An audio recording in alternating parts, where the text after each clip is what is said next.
안녕하세요. 오늘도 사은살롱을 찾아주셔서 감사합니다. 결혼 5년차 여성입니다. 제가 남편을 만나게 된 건 대학교 1학년 소개팅에서였어요. 그날 저와 남편은 이어지지 못했지만 몇 년 뒤 우연히 재회하게 되었고 그걸 계기로 3년 연애 끝에 가정을 이루게 되었죠. 그런데 얼마 전에 대학 시절에 영어 학원에서 알고 지냈던 친구가 저를 찾아왔더라고요. 대학 시절 소개팅에서 제 남편의 짝이 되었던 친구였어요. 그런데 그 친구의 첫마디에 순간 화가 치밀지 뭐예요. 강지영, 너 내가 버린 남자 좋아서 결혼했다며? 순간 제가 잘못 들은 줄 알았어요. 그래서 그 친구에게 뭐라 그랬냐고 되물었더니 똑같은 말을 한 번 더 하더라고요. 그 말을 듣는데 어찌나 열불이 나던지 아니 소개팅에서 딱 한 번 파트너가 된 거 가지고 마치 자기랑 제 남편이 뭔 일이라도 있었던 것처럼 구는 거 너무 황당하지 않나요?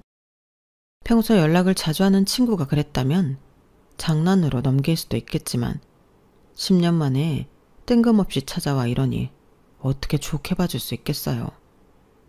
웃기는 건 이렇게 사람 속을 뒤집어 놓고는 청첩장을 내밀더란 거예요. 연락 끊긴 지 10년이나 된 마당에 겉도 보자마자 사람 기분 더럽게 만들어 놓은 주제에 자기 결혼식에 와달라고 청첩장을 내밀다니 정말 어이가 없어서 이럴 거면 오랜만에 찾아와서 사람 속을 뒤집을 게 아니라 마음에 없는 말이라도 제 기분을 맞춰줬어야죠. 그래야 결혼식에 가줄 거 아니겠어요? 머리가 나쁜 건지 생각이 없는 건지. 그런데 결과적으로 저는 그 친구 결혼식에 참석했어요. 그것도 제 남편까지 동행한 채 말이죠. 제가 왜 마음에 들지 않는 동기 결혼식에 남편까지 데리고 참석했는지 지금부터 그 내막을 전해드릴게요. 저는 어릴 때부터 친구 사귀는데 어려움을 많이 느꼈어요. 외동딸인데다 집안에 제 또래 친척이 없어서 늘 혼자 지내야 했거든요. 저희 엄마는 사회적으로는 성공한 커리어 우먼이지만 딸 입장에서 좋은 엄마는 아니었어요. 늘 엄마 일이 먼저였거든요. 그 덕에 엄마는 입사 동기들보다 승진이 빨랐고 엄마보다 사회생활을 3년 빨리 한 저희 아빠보다도 월급이 많았어요. 아빠는 자신보다 능력 있는 아내한테 자격지심을 느끼기보다는 늘 응원하고 자랑스러워 하셨어요. 그런 아빠 때문에 저희 친할머니랑 고모들은 저희 엄마한테 함부로 할 수가 없었죠. 아니, 올케는 이번 제사 때도 안 온대? 며느리가 돼서는 어떻게 시아버지 제사에 안 올 수가 있어? 시어머니랑 시누이는 하루 종일 손에 물 마를 새 없이 일하는데 말이야. 엄마가 올케한테 얘기 좀 해. 전을 붙이며 투덜대던 고모가 할머니께 저희 엄마 혼 좀 내라고 조용용하자 거실에서 밤을 깎던 아빠가 버럭 소리쳤어요. 저거 웃기는 기집애네. 야, 우리 아빠 제사 지내는데 엄마랑 네가 일하는 게 맞지? 왜 지영이 엄마 탓을 해? 남의 부모 제사를 왜 며느리들한테 떠넘기느냐고. 난 우리 지영이 엄마가 제사니 명절이니 이런 것 때문에 자기 일 팽개치고 헐레벌떡 집에 오는 건 싫어. 그런 일은 내가 하면 되잖아. 능력 있는 사람은 자기 능력 펼칠 수 있는 일을 하면 되는 거라고. 그러니까 엄마도 그렇고 정숙이 너도 그렇고 내 와이프한테 집안 행사에 참여하라고 강요하지 말란 말이야. 알았어? 회사에서 능력을 인정받는 엄마도 대단했지만 그보다는 이런 마인드를 가지고 있는 아빠가 더 대단하다고 생각해요. 아무래도 저희 아빠 같은 생각을 한 사람이 드물었던 시대니까요. 하지만 그것과 별개로 자식 입장에선 많이 서운했던 것도 사실이에요. 학교 행사 때도 그렇고 제 생일 때도 그렇고 엄마는 바쁘다는 핑계도 제대로 챙겨주신 적이 없거든요. 바쁜 엄마를 대신해 아빠가 선물을 챙겨주시기는 했지만 그걸로는 확실히 부족했어요. 중학교 이전 아이들의 사회생활은 아이들이 아닌 엄마가 주도하는 게 사실이거든요. 아이들 생일 파티 참석도 그렇고 학원 선정도 그렇고 심지어 학급 임원도 엄마들 입김에 따라 좌지우지 되니까요. 그런 의미에서 저는 초등학교 6년 내내 친구 생일 파티 한 번도 초대받지 못했어요. 유치원 때도 마찬가지였고요. 친구 엄마들은 단순히 저를 초대하지 않은 것뿐만 아니라 저랑 어울리는 것조차 싫어하셨어요. 이유는 저희 엄마 때문이었어요. 누구는 능력이 안 돼서 일 그만두고 집에서 애 키우는 줄 알아? 자기만 잘난 줄 알지. 아니, 애만 맡겨놓고 나 몰라라면 그만이냐고. 애 생일이랑 케이크랑 애들 간식 준비해서 유치원으로 보내라고 몇 번을 말했는데 아무것도 안 보내면 어쩌느냐고. 난 진짜 우리 애가 지영이랑 같은 초등학교 안 됐으면 좋겠어. 지영이 엄마랑은 다시는 엮이고 싶지 않다고.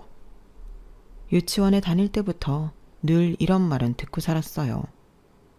유치원 때도 그렇고 초등학생 때도 그렇고 저희 엄마를 싫어하는 친구 엄마들이 정말 많았거든요. 제가 살던 지역이 엄마들 치맛바람이 특히 센 곳이라서 그랬는지는 모르겠지만 일 때문에 자식들 학교 활동에 참여하지 못하는 직장인 엄마들을 배척하는 분위기였어요. 특히 저희 엄마처럼 학교에 얼굴 한번 비추지 않는 엄마라면 표적이 되기 십상이었죠. 그렇다고 엄마가 이런 걸로 상처받거나 하진 않았어요. 이런 일이 있는 줄도 몰랐으니까요. 상처를 받는 건 바로 저였죠. 그렇다고는 해도 제가 친구들과 어울리지 못했던 게 오로지 엄마 탓은 아니었어요. 어쩌면 그보다 제 성격 탓이 컸을 거예요. 낯을 가리고 무척 내성적인 성격이라서 가족이 아니고서는 제가 먼저 말을 걸거나 하는 일은 거의 드물었거든요. 앞에 나가서 발표를 하는 건 꿈도 못 꿨고요. 발표는커녕 울지는 않으면 다행이었죠. 그렇다 보니 중학교에 입학하고도 내내 혼자 점심을 먹어야 했어요. 아이들은 학기 초에 무리를 형성하기 마련인데 저는 그 시기를 놓쳤거든요. 먼저 다가가서 말도 걸고 무리에 끼기 위해 노력을 해야 하는데 제 성격으로는 무리였어요. 그러다 보니 어느 순간 왕따 아닌 왕따처럼 되고 말았죠. 그렇게 1학년을 보내고 2학년이 되었는데 학기 초에 저한테 먼저 말을 걸어오는 친구가 생긴 거예요. 내심 친구가 간절했던 저로서는 이번 기회를 놓치고 싶지 않아서 그 친구한테 헌신적으로 대했어요. 화장실에 가고 싶지 않아도 친구가 가자고 하면 가고, 급식을 먹을 때 제가 좋아하는 반찬이 나와도 친구가 달라고 하면 주고, 친구가 제 학용품을 마음에 들어하면 순순히 줘버리곤 했거든요. 제대로 친구를 사귀어 보지 않았기 때문에 무조건 친구가 원하면 주곤 했는데 알고 보니 그 친구는 이런 저를 이용하고 있었더라고요. 하루는 과외 시간 때문에 친구한테 양해를 구하고 먼저 교실을 나섰는데 뒤늦게 책상 서랍에 필통을 두고 왔다는 걸 떠올린 거예요. 그래서 다시 교실로 돌아갔는데 글쎄 제 친구가 다른 아이들한테 제 흉을 보고 있지 뭐예요. 강지영은 내 말이면 꾹뻑한다니까. 말만 하면 다 줘. 완전 병신이지. 니들도 한번 해봐. 볼펜이든 수첩이든 달라는 대로 다 준다니까. 다음엔 돈 좀 달라고 해볼까? 야, 너 강지영이랑 친구 아니었어? 그런데 왜 애를 그렇게 괴롭히냐? 누가 친구래. 왕따년 불쌍해서 놀아주는 거지. 내 친구가 그러는데 걔 초등학생 때부터 왕따였대. 성격이 이상하니까 그런 거 아니겠어? 왕따 당하는 애들은 다 이유가 있다니까. 복도에서 그 말을 듣는데 다리가 후들후들 떨렸어요. 나는 자기를 친구라고 생각했는데 어떻게 나한테 이럴 수 있지? 서운하기도 하고 그런 애한테 놀아난 내 자신이 한심하게 느껴졌어요. 쉽게 마음을 열지 말 걸 그랬다고 집에 돌아가는 내내 자책했어요. 그리고 다음 날부터 저는 그 친구와 밥도 따로 먹고 말도 섞지 않았어요. 그랬더니 앞장서서 제 흉을 보고 다니더라고요. 그러거나 말거나 신경 쓰지 않았더니 몇 달 그러고는 잠잠해지더라고요. 이유 없이 남한테 당하느니 차라리 혼자가 낫다는 생각을 했고 고등학교에 들어가서도 그 생각은 변하지 않았어요. 약해서 타인한테 상처받지 말고 스스로 강해져야겠다는 생각으로 혼자 보내는 시간을 내 미래를 위해 투자하는 데 쓰기로 했어요. 그러다 보니 성적도 많이 올랐고 일찌감치 가고 싶은 대학을 정해놓고 입시 준비를 해나갔어요. 돈 잘 버는 엄마 덕분에 입시 컨설팅도 받고 맞춤형 대입 준비도 해나갈 수 있었죠. 그렇게 제가 원하던 대학에 수시로 합격을 하고서는 바로 영어 공부를 시작했어요. 나중에 영어권 나라로 유학을 떠날 생각이었거든요. 유학을 안 가게 된다고 하더라도 취업 준비를 할 때 도움이 되니까 미리 준비해서 나쁠 건 없다 싶었어요. 이미 혼자 다니는 건 일상이었기 때문에 대학에 들어가서도 딱히 불편할 건 없더라고요. 오히려 더 좋았어요. 따로 담임 선생님이 있는 것도 아니고 한 교실에 모여 똑같이 점심을 먹고 똑같이 수업을 받지 않아도 됐으니까요. 각자 선택한 강의 스케줄에 따라 따로따로 움직이니까 꼭 무리지어 다닐 필요도 없고 과에서 공동으로 하는 활동에만 참여하면 되니까 저로서는 이보다 좋을 수 없더라고요. 대학 생활에 대한 스트레스도 없고 강의 시간을 제외하고 나머지 시간을 내 마음대로 운용할 수 있는 것도 좋았어요. 저는 주로 남는 시간에 영어학원에 다녔는데 거기서 한 친구를 만나게 된 거예요. 강쌤이라는 친구였는데 모 여대에 다니면서 저처럼 유학을 염두하고 영어 공부를 하고 있었어요. 성격도 밝고 좋고 싫고가 확실한 타입이라서 남의 뒷담화를 하거나 누굴 괴롭히는 성격은 못 되는 친구였어요. 무엇보다 치안 척을 하지 않아서 좋더라고요. 꽤 가까워졌다고 생각했는데도 먼저 전화번호를 묻지도 않고 친하다는 이유로 사적인 걸 묻거나 하지도 않았어요. 사람들과 잘 융화하는 편이지만 지켜야 할 선은 지키는 느낌이었죠. 그런 점이 마음에 들어서 제가 더 다가가게 되더라고요. 그런데 하루는 세미가 제 전화번호를 묻는 거예요. 세미가 고작 전화번호 하나 물었을 뿐인데도 이상하게 기분이 좋더라고요. 이제 우리가 그 정도 친분은 된다는 의미 같았거든요. 그래서 흔쾌히 알려주었어요. 주말에 시간 되면 소개팅 할래? 어쩌면 서울대 경영학과 애들이랑 소개팅을 하게 될지 모르거든. 글쎄, 난 소개팅은 해본 적이 없어서. 잘 됐네. 그럼 이번에 한번 해봐. 소개팅이 별거니? 만나서 하루 노는 거지 뭐. 나이 들면 이런 것도 못한다고. 그럼 지영이 너도 하는 걸로 알고 있을게. 그렇게 얼떨결에 소개팅을 하게 되었어요. 막상 약족장소에 나가보니 저 외에도 같은 영어학원 친구들이 몇 명 더 나와 있더라고요. 나한테만 소개팅을 권한 게 아니라 그냥 같은 수업을 받는 여자애들한테 다 권했던 거였죠. 내심 실망했지만 그렇다고 세미를 탓할 수는 없었어요. 제가 혼자 김칫국을 들이마신 셈이니까요. 그건 그렇고 상대편 남학생들을 보니 딱히 마음에 드는 사람은 없더라고요. 그래서 그냥 잠깐 시간을 때우다 들어가야겠다 생각했는데 그때 한 남학생이 뒤늦게 도착한 거예요. 바로 제 남편이었죠. 그날 남편은 단정한 옷차림에 수줍음 가득한 얼굴이었는데 그 모습이 제 마음에 들었어요. 저 친구랑 파트너가 되면 좋겠다고 생각할 정도로요. 하지만 그런 마음을 가진 사람이 저 혼자만은 아니라는 게 문제였죠. 세미도 제 남편을 마음에 두고 있다는 게 확연히 보였거든요. 세미는 키도 크고 얼굴도 예쁘고 무엇보다 성격이 시원시원해서 저와는 비교도 안 되게 돋보이는 아이였어요. 당연히 남학생들도 다들 세미랑 짝이 되길 바라는 눈치였죠. 어떤 방식으로 짝을 정할까 얘기를 하는데 갑자기 세미가 먼저 제 남편을 지목하더라고요. 남편은 세미의 지목에 놀랐는지 얼굴이 빨갛게 달아올랐어요. 수줍음이 많은 탓인지 대답도 못하고 난처한 표정이더라고요. 세미는 그런 남편 손을 잡아채더니 우린 먼저 일어날게. 나머지 사람들은 알아서 선택해. 그렇게 세미 손에 이끌려 남편은 세미와 함께 밖으로 나갔어요. 나가면서 저랑 잠깐 시선이 마주쳤는데 저는 황급히 눈을 피해버렸어요. 내가 자기한테 마음이 있다는 걸 들키기 싫었거든요. 세미랑 남편이 나간 뒤 남은 사람들끼리 파트너 결정을 했어요. 직접 지목하는 건 좀 그래서 남학생들 소지품을 여학생이 고르는 방식으로 정했죠. 그렇게 저는 나머지 남학생 중 한 사람과 짝이 됐는데 그쪽도 그렇고 저도 그렇고 서로에 대해 별로 흥미를 느끼지 못해서 소개팅 장소에서 몇 마디 나누다가 각자 집으로 돌아갔어요. 당연히 애프터 신청 같은 건 없었고요. 며칠 뒤 영어학원에 갔더니 세미와 여학생 몇몇이 그날 소개팅 얘기를 하고 있더라고요.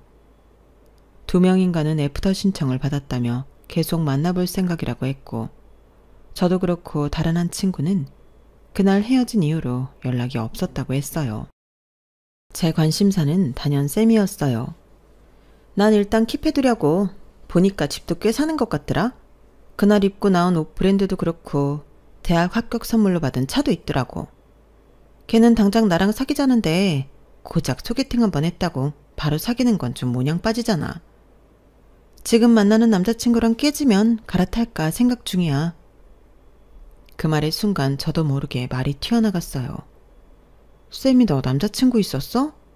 그러자 쌤이가 당연한 거 아니냐는 표정으로 저를 보더라고요. 없을 거라고 생각했어? 나 정도 되는 여자가 남자친구가 없다는 게 말이 되니? 지영이 너 은근히 날 무시하는구나? 내가 넌 줄 아니? 아니 그런 게 아니라 남자친구가 있으면 소개팅을 할 리가 없으니까. 얘도 참, 넌 무슨 조선시대에서 왔니? 남자친구 있는 거랑 소개팅이랑 무슨 상관이야. 남자를 만나봐야 더 좋은 남자로 갈아탈 수 있는데 당연히 해야지.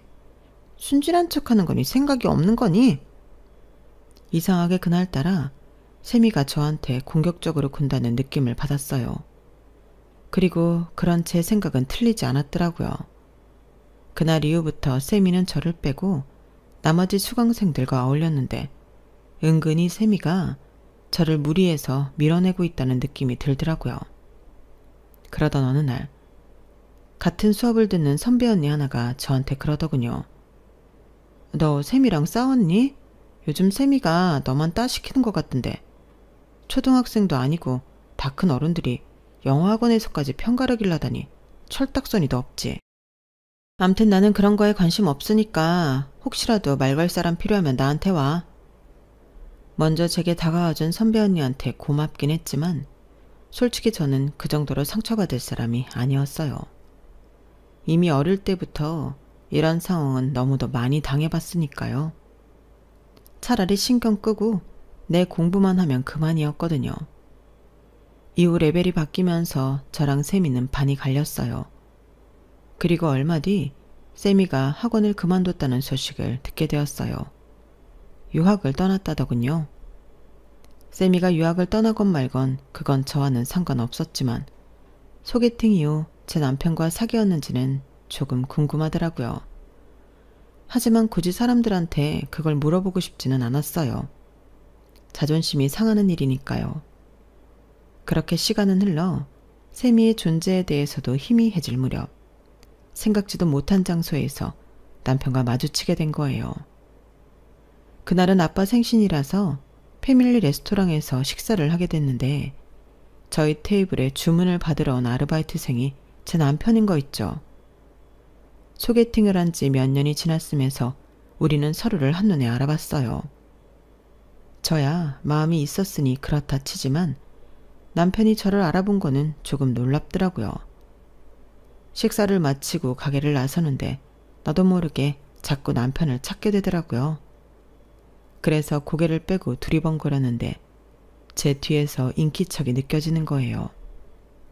아빠는 차를 빼러 먼저 나섰고 엄마는 계산대에서 서 계셨는데 말이죠.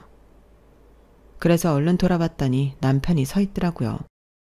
그 사이 군대를 다녀왔는지 예전보다 몸이 다부지게 변했고 풋풋하던 모습은 사라지고 듬직한 느낌으로 변했더라고요. 남편은 약간 긴장한 표정으로 제게 연락처가 적힌 종이를 건넸어요. 다시 만나서 반가웠다며 꼭 연락 좀 해달라고 하더군요.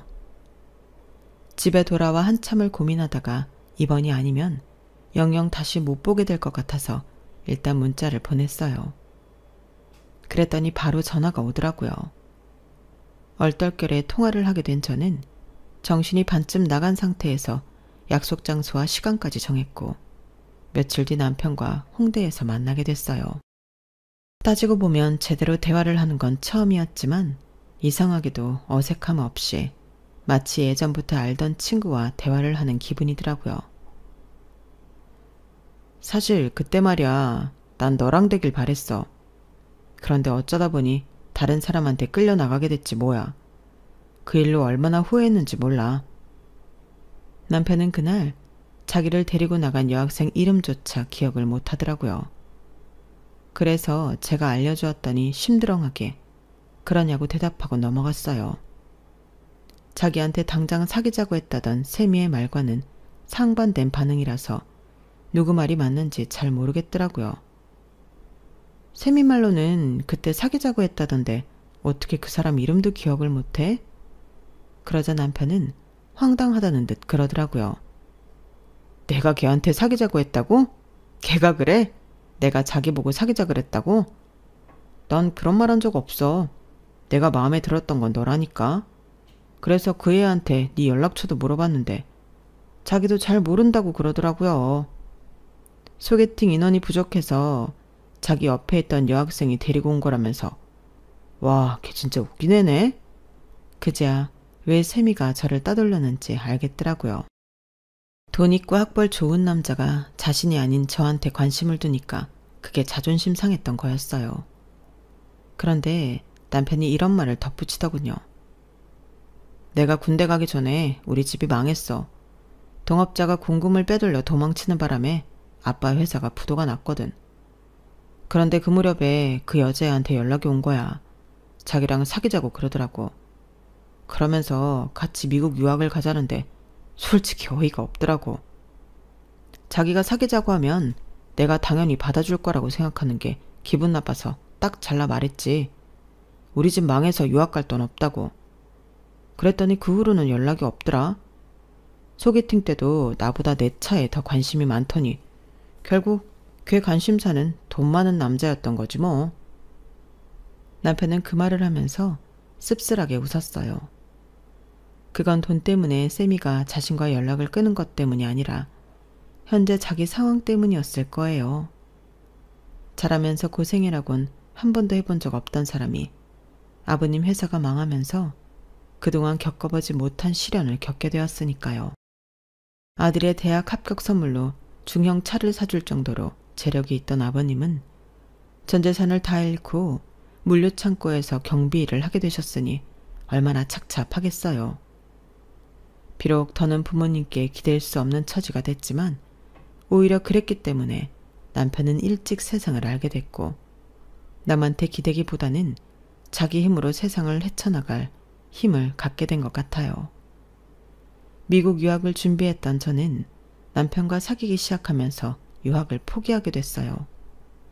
그 바람에 엄마는 제가 남편과 교제하는 걸 반대하셨어요.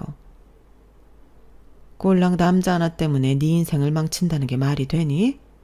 세상에 널리고 널린 게 남자야. 하지만 네 인생은 한 번뿐이라고. 난 내 딸이 이렇게 정신 빠진 아이일 줄은 몰랐다. 정말 실망했어. 엄마, 내 인생을 엄마 잣대로 판단하지 마. 엄마한테는 엄마 인생이 제일 중요한 것처럼 나한테도 내 인생이 제일 소중해.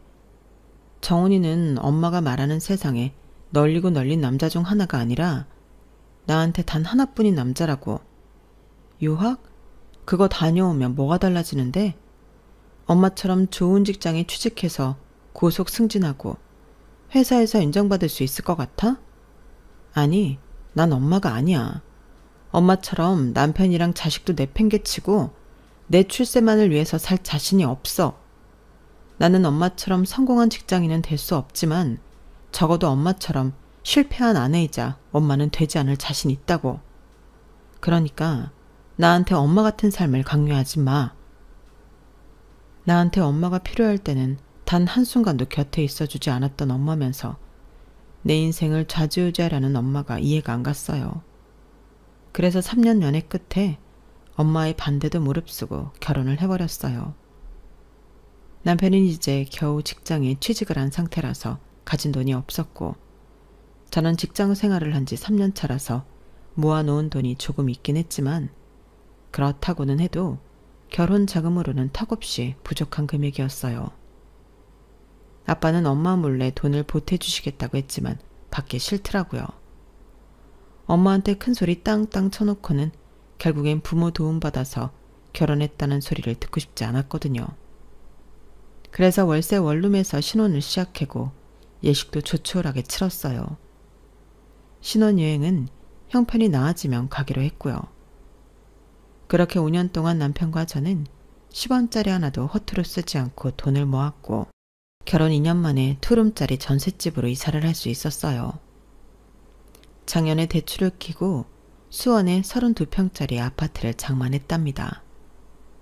남편 직장이 강남에 있어서 출퇴근도 가능한 데다 제 직장이 수원에 있어서 그렇게 결정한 거였죠. 사실 수원에 집을 사게 된 건 친한 언니 때문이었어요.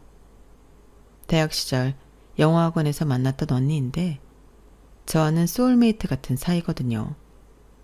친구가 없는 저에게는 유일한 친구이자 친언니 같은 사람이에요. 그런데 2달 전쯤이던가요? 그 언니가 쌤이 얘기를 하더라고요. 연락 끊긴 지 10년은 됐는데 뜬금없이 연락해서 제 연락처를 묻더래요. 그래서 일단 제 의사를 듣고 알려줘야 할 것 같아서 알아봐 주겠다고 둘러댔다더군요. 딱히 피할 일도 없을 것 같아서 그냥 알려주라고 했어요. 그랬더니 다음날 바로 전화가 왔더라고요. 그리 반가울 것도 없는 사이인데 세미는 호들갑을 떨며 반가운 척을 하더라고요. 그러면서 다짜고짜 만나자는 거예요. 솔직히 그닥 만나고 싶지 않아서 시간이 안 된다고 했더니 저희 회사로 오겠다지 뭐예요. 점심시간에 잠깐 만나서 얼굴만 보고 가겠다고요. 그래서 오든지 말든지 하라고 했죠. 그런데 이게 회사까지 찾아와서는 저를 보자마자 이러는 거 있죠? 강지영, 너 내가 버린 남자 좋아서 결혼했다며? 진짜 웃긴다. 그 남자가 그렇게 가지고 싶었니? 집도 망해서 완전 개털된 남자를? 어쩜 너는 그렇게 남자 보는 눈이 없니? 세월이 지나도 하나 변한 게 없다는 생각이 들더군요. 이런 얘기를 더 들어줘야 하나 싶던 그때. 나 다음 주에 결혼해.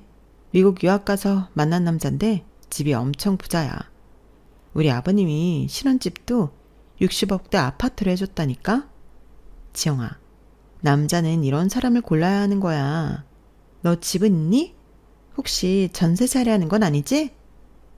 이게 사람을 놀리러 온 건지 지 결혼식에 와달라고 온 건지 분간이 안 될 정도로 막말을 짓거리지 뭐예요.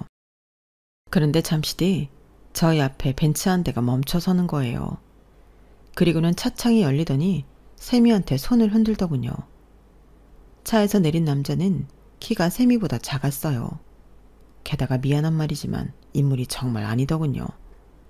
남자가 점심을 사겠다고 해서 근처 일식집에 갔는데 둘이 어찌나 닭살돋게 하던지 밥이 입으로 들어가는지 코로 들어가는지 모를 지경이었어요. 밥을 먹는 내내 세미는 자기 시댁 자랑을 했어요. 미국에 집이 몇 채고 차가 몇 대고 아무튼 시종일관 돈자랑이었죠. 세미 말로는 얘랑이 미국에서 자기 아버지를 도와 부동산 관련 사업을 한다고 하는데 이번에 결혼을 하면 한국에 들어와 살 예정이라고 하더군요. 시부모님도 미국 생활을 접고 함께 한국으로 와서 살 예정이라나요? 그래서 요즘 투자를 목적으로 건물을 보러 다닌다네요. 굳이 알고 싶지 않은 세미의 시댁 재력을 세세하게 듣고서야 식사 자리는 끝났어요. 그런데 세미 얘랑이 이렇게 만나게 된 것도 인연이라면서 사진을 찍자고 하지 뭐예요. 그래서 억지로 사진 몇 장을 찍었어요. 그랬더니 회사에 들어오자마자 세미가 톡으로 사진을 보냈더라고요. 확 지워버릴까 하다가 내 남편과 확연히 비교가 되는 세미 일행을 보고는 그냥 뒀어요. 밤에 남편한테 보여주려고요. 그날 밤 낮에 세미랑 찍은 사진을 남편한테 보여주며 내 남편이 100배 1000배 낫다고 한삼 치켜재어주고 있었는데 남편 표정이 무섭게 변하는 거예요. 저는 제가 말 실수라도 한 건가 싶어서 쫄았는데 남편이 대뜸 그러지 뭐예요? 결혼식에 남자 부모님도 온다 그랬다고? 미국 생을 정리하고 한국에 들어와 살 생각이래. 근데 그건 왜 물어? 그러자 남편이 눈시울이 붉어진 채로 그러는 거예요. 사진 속 남자는 아버님 동업을 하던 사람 아들이라고요. 언젠가 남편이 말했던 그 사람이었어요. 아버님 회사 공금을 빼돌려 해외로 도망쳤다는 그 동업자요. 일반적으로 공금 횡령 시효는 5년이지만 해외에 나가 있었다면 한국을 떠난 시점부터 시효가 멈추니까 이번에 돌아오면 잡을 수 있다더군요. 일단 당신은 결혼식장에 가서 그 인간들 도망 못 가게 살피고 있어. 난 아빠랑 경찰 데리고 갈 테니까. 그렇게 저는 결혼식 당일 친한 언니와 함께 세미 결혼식장으로 갔어요. 세미는 세상 다 가진 사람처럼 좋아서 어쩔 줄 모르더군요. 가보니 세미는 초혼이 아니라 이번이 3번째 결혼이라고 했어요. 여러 번에 걸쳐 남자를 갈아타고 3번째 결혼에 드디어 제대로 된 돈줄을 만났다며 세미 어머님이 무척이나 좋아하시더군요. 어쩌면 세미랑 똑같은 사고방식을 가지셨는지 이래서 피는 못 속인다고 하나 봐요. 저는 혹시라도 세미 시아버지가 자리를 뜰까봐 매의 눈으로 지켜봤고 드디어 결혼식이 시작됐어요. 신랑 입장에 이어 신부 입장이 시작됐는데 세미가 버진로드를 절반쯤 갔을 때 제 남편과 시아버지 그리고 경찰이 예식장 안으로 들이닥쳤어요. 박덕백 씨, 공금 횡령 및 사기 혐의로 체포합니다. 경찰이 세미 시아버지 손에 수갑을 채우자 예식장 안은 순식간에 난리가 났어요. 세미는 주저앉아 펑펑 울고 세미 어머니는 이게 웬 망신이냐며 사위 등짝을 백으로 때려댔죠. 그 와중에 저희 시아버지를 본 세미 시아버지는 귀신을 본 것처럼 놀라서는 횡설수설 변명을 늘어놓았어요. 저라면 그런 인간을 한 대 쳤을 텐데도 아버님은 주먹을 꽉 쥔 채 꾹 참으시더라고요. 이런 상황에 주먹을 휘둘러 봐야 아무 도움이 안 된다는 걸 알고 계셨으니까요. 그날 세미의 결혼은 파투가 났고 저희 아버님은 변호사를 고용해 세미 시아버지를 상대로 소송을 진행하셨어요. 남편 말대로 공소시효가 아직 안 끝난 사건이라서 소송을 통해 돈을 돌려받을 수 있을 거라고 하더군요. 세미와 다시 만나게 됐을 때는 기분이 참 더러웠는데 이렇게 저희 집안에 큰 행운을 가져다 줄지 누가 알았겠어요. 그런 의미에서 세미가 우리 집안의 은인이 아닌가 생각합니다. 물론 본인은 의도하지 않은 일이었겠지만요. 이번 일을 겪으면서 그런 생각을 했어요. 죄짓지 말고 착하게 살아야겠다라고요. 순간은 모면할 수 있을지 모르지만 언제고 자신이 지은 죄값은 치르게 되니까요. 지금까지 제 사연을 들어주셔서 감사합니다. 여러분들의 주변에 좋은 인연들이 많이 있길 바랍니다. 건강하세요. 여러분, 사연 댓글에 응원과 현명한 조언 부탁드려요. 좋아요와 구독은 저에게 큰 힘이 됩니다. 오늘도 좋은 일 가득하세요.